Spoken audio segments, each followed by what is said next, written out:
Alright me guys, Pajero in the Wunya. You go in there Dalang Nura and Dalang Nura. I'm down at Minto at a nice little camp down on the Georges River. You'll see that video in a couple of weeks, so make sure you've subscribed to check that one out. Today, I'm going to talk to you guys about UHF radios, what I've got and what progress I've gone through for buying them. Now guys, look, I have to say, I would love to afford the GME XRS units with all the Bluetooth capabilities and all that sort of stuff, but I can't. So what you're going to see here is budget UHF radio equipment. So nice and easy, cheap to afford, and ideal for those people that have just purchased their first four-wheel drive or are starting to do a bit of travelling and just want some basic communications. So as you can see in the photo, I started off with the GME TRX 3100 as a full plug and play kit. This plugged in via lighter socket, had a magnetic antenna on the roof, and it came with a suction cup mount for the windscreen. Perfect for anybody that wants to just slap a cheap and easy unit in their car and communicate with a mate, or just listen to road channels and that while doing a bit of travelling, especially vehicles such as sedans or hatchbacks or little camper vans and that are just running around getting out to see some of the sights. Since purchasing the plug and play kit, I've upgraded a few things and I've now hardwired the unit into the car, and my first thing for upgrades was the antenna. So being that we're outside the vehicle, I'm going to talk to you about the antennas, what I've got, why I'm running and what I've had. So to start off with, as mentioned, I had the little magnetic antenna that just stuck on the roof of the car. That was an ideal little antenna for close call convoy trips with some mates. Nothing wrong with that, worked brilliantly. I did have an issue once where it got knocked over by a tree branch or something, but otherwise that was it guys. It really is a great little plug and play kit, worked well for what I needed it for. Eventually I decided that I wanted to upgrade a bit and I purchased a twin pack Aerpro combination.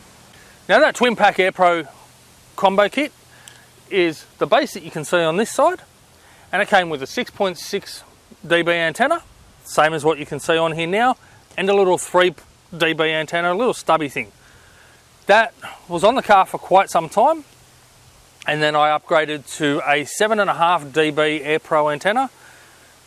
Both the twin pack and the 7.5 dB were around about $70 odd from Repco, and look, they worked well. The 7.5 was around about the thickness of the GME one here on my left, but I did find it with close quarters, being that it was so high in the dB, I started having trouble hearing people that were close by.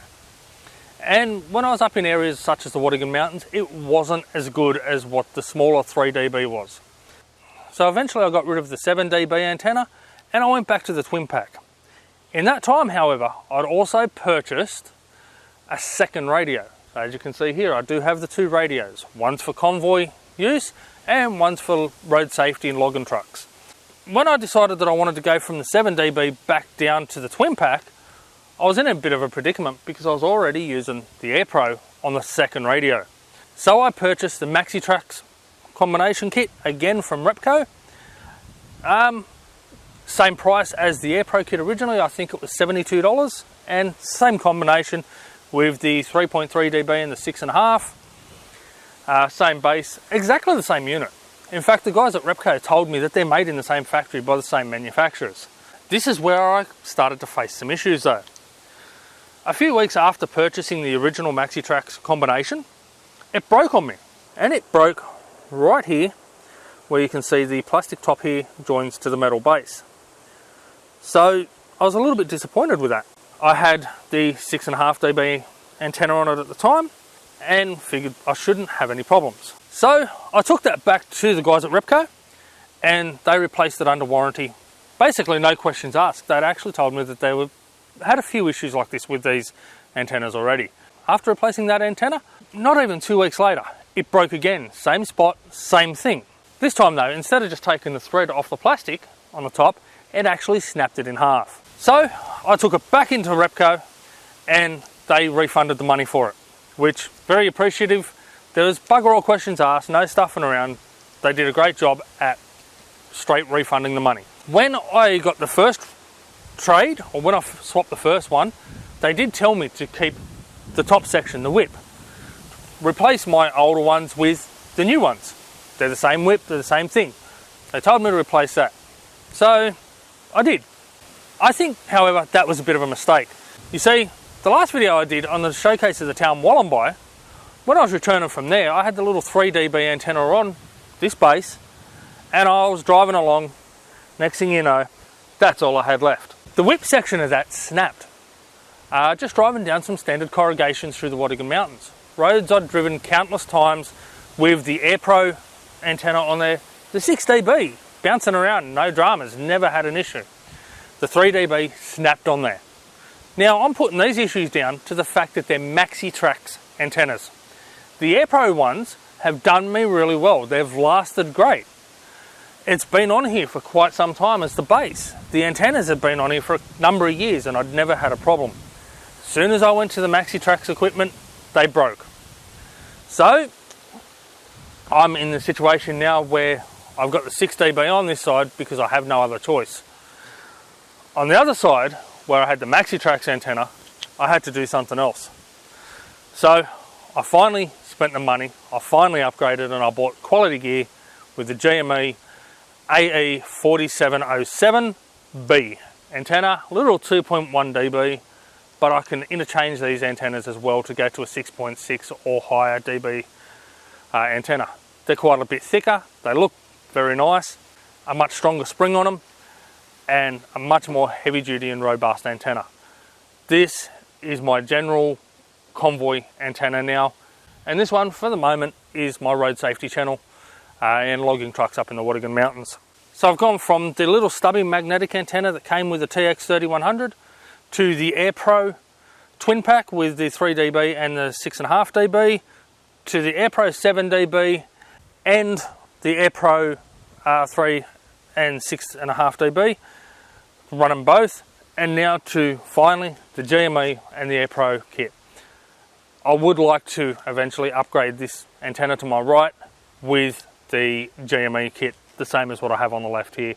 They're a much better antenna, I get a much better signal with them, and they are so much more robust. So I do eventually want to upgrade, but time and money. Now let's get into the car and we'll have a talk about what's in there. Okay, to start off with, this is the GME TX3100. It's a very simple basic unit. It is connected to my second battery, so it can be run at any time without the risk of draining my main battery. This little unit, as mentioned, came with a suction cup mount to go on the windscreen, but has since been hardwired in. It is reversible, so you can actually have the controls flipped either way, and this little sticker at the top here can be put top or bottom side so that it reads the right way, and again, it can be reversible. It is a cheap basic unit, but it works really well.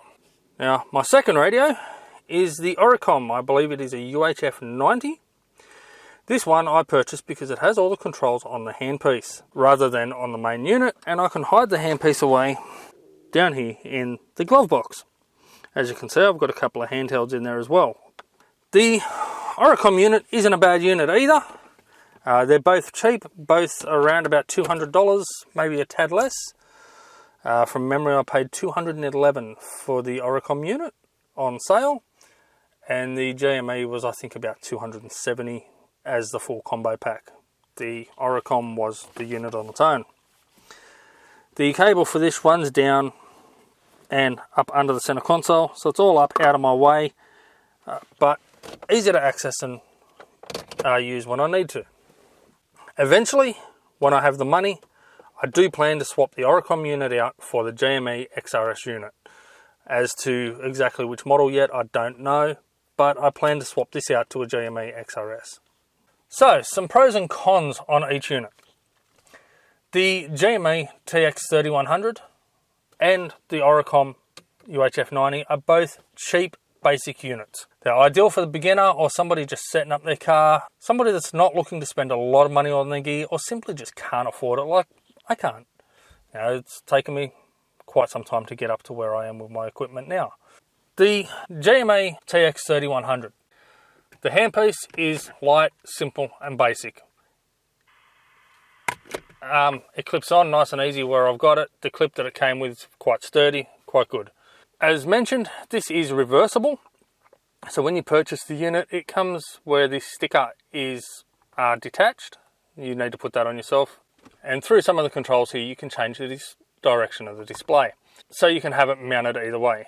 The speaker on the top as a Pro is a higher pitched sound, but I find that personally to be better when off-road. The GME is very easy control. Stop, start, scan, squelch, your channel controls, volume controls, and your power on and off. This also works for your light, for the backlight on the display. It's easy to see, it's a nice little unit, and overall I believe the TX3100 is great value for money. The cons, it is a very small unit, it's cheap. The handpiece does feel a bit cheap, does feel a little plasticky, but it's a cheap unit. And to be honest with you guys, I'd say that's about the only con with the GME TX3100. The buttons are really easy to control. Changing channels and doing all that sort of stuff is really easy. Display is really good. Very easy to see during the day and at night. The GME TX3100 is a great value budget radio. When paired with the GME antenna, it's brilliant. I love the thing. It's a great combination and it works for me really well.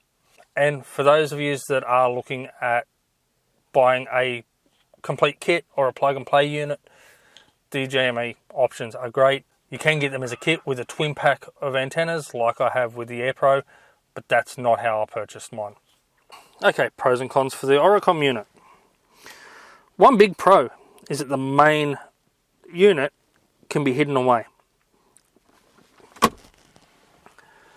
The handpiece is still plastic. It's a bit heavier, but then you expect that with a speaker in there. The display is brilliantly clear. So I do love the fact that with this you can scan between 3 different channels. You can do a full scan and go through every channel, or you can scan through 3 different channels. As you can see here, my channel is currently set to 45. If I press this button here, it will scan between 24, 29 and 25. So that is most logging trucks, road safety on the east coast of New South Wales, and the channel that I'm currently on. I change that channel to whatever, and it will go with that one and the 2 others that are preset. And I do love that feature. It's a large display, it's easy to see, and it's quite clear. But I do find as a con, the deeper sound on this radio is harder to understand and harder to hear when you're on corrugations. When you've got that deeper banging already from the noise of your vehicle across the corrugations, I find that this one seems to blend in more and be harder to hear. The other thing I don't like about this one is the control wheel. So volume up and down, press it, and then you change your channel up and down. Especially on corrugations, that can be really hard to control. Easy to skip over the channel that you want, and easy to put the volume up too high, too low. It is also limited to its volume level to 20, meaning it's not as loud as the GME. However, the unit in there is blisteringly loud, but you don't hear that when it's hidden away. So, they're my main 2 units, pros and cons. Out of the 2 of them, the Oricom unit I believe cost me in general a little bit more just for the unit than what the GME TX3100 is. But personally, in my opinion, I feel the GME is a nicer unit. It's easier to see, it's easier to control. It's cheaper and it feels cheaper. But I feel the volume, the sound on it's better, the volume levels are better, the controls on it are easier. And in general, I just much prefer the GME TX3100. Oricom, I'm not saying is a bad unit, but I do find that the controls and the deepness of the volume seems to be a bit harder to operate and to understand. Alright guys, that's enough of me sitting here talking about radios. I hope it's given you a little bit of an insight to budget radios. Again guys, this is not a comprehensive thing. This is what I've got, what I've come from, upgraded to, etc. And what my pros and cons on both of these radios are. For a cheap budget setup, for those looking to get out and start doing a bit of travelling or purchase their first radio, I think the way to go is the GME TX3100. Personally, in my belief, it is a better unit. And when paired with a decent GME antenna, I don't see that you can go wrong. Alright guys, I'm going to cut it at that. Take care, peace, and as always, I'll see you on the tracks. Yano.